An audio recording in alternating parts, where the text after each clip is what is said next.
pound for pound, the best fighter in the animal kingdom. With striking speeds the speed of a bullet, with their big, juicy, meaty claws, these mantis shrimp could pulverize their prey. Measuring around 2 to 7 inches and weighing up to 90 grams, these mantis shrimp that could live up to 6 years pack a massive punch. Mantis shrimp are not always these heavy hitters though. Before they evolved to have the clubs on their arms, they had these raptorial claws that would snatch up prey, similar to a praying mantis. Mantis shrimp also have incredible eyesight, with them having the ability to see up to 12 wavelengths of polarized light, which means they can perceive many things that our human eyes cannot see. While most species of mantis shrimp tend to live solo, some opt to live with another mantis shrimp and pair up for the rest of their lives. As mentioned before, mantis shrimp tend to live solo, and they do tend to be very territorial when it comes to the burrows in which they live in. As mentioned, mantis shrimp are pretty territorial. Where do these little guys even live?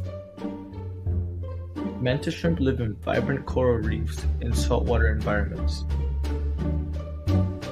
Some abiotic factors in the habitats of mantis shrimp could include sandy seabeds and clear waters.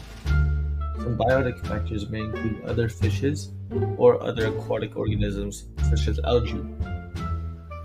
But how do these little guys fit into the food dynamic of this habitat? A food chain that this organism is a part of is a pretty simple one. It consists of plankton into a small crustacean into the mantis shrimp, which is then eaten by an octopus. If a decrease of mantis shrimp were to occur, that would create an increase in the crustacean population, which would then lead to a decrease of the plankton population, since the crustaceans would be more plentiful and would eat more plankton.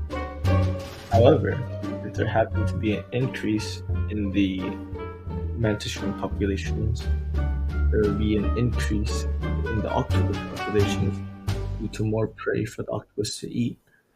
And there would also be a decrease in the crustacean population, leading into an increase in the plankton population, since there would be less crustacean to eat the plankton.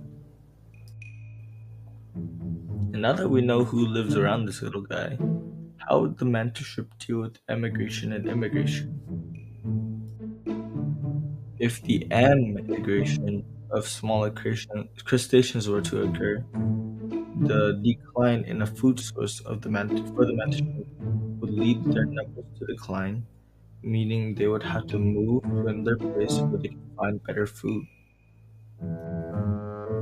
If the migration of other large predators, such as the lionfish, which is also a very invasive species to many other habitats, were to occur, then the competition for the small crustacean population would increase, meaning that the mantis shrimp could be at a chance to be outcompeted and would have to move to another habitat in order to look for more food.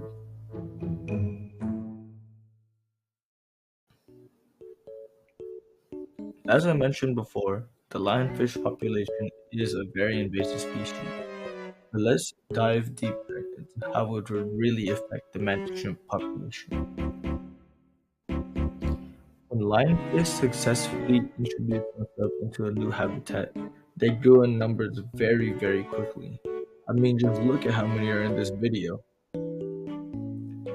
Due to the sheer numbers that the lionfish would be able to have, this would create a huge competition for food, which would detrimentally affect the mantis shrimp population. Also, with the introduction of these lionfish, it would negatively affect the habitat. This is due to the fact that lionfish prey heavily on herbivores, and those herbivores are what keeps algae in check.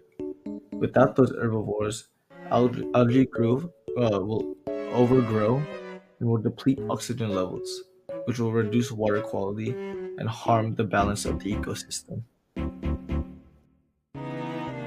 Dead zones are a very detrimental thing to many marine ecosystems, Now let's take a dive on how it will affect the mantis shrimp and its habitat.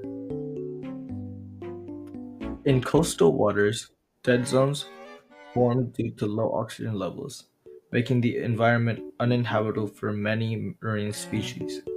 Mantis shrimp are reliant on oxygen-rich waters, and without any oxygen in the water, they will struggle to survive, leading to a decline in their population, disrupting the balance of the reef ecosystem.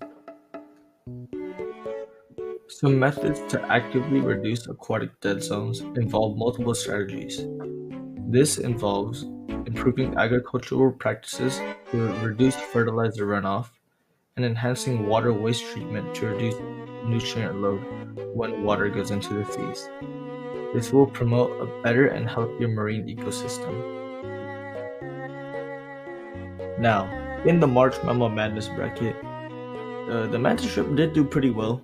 It got to the final round of its little section, but honestly, the way it went out was not respectful at all. It literally got trampled. That was so disrespectful.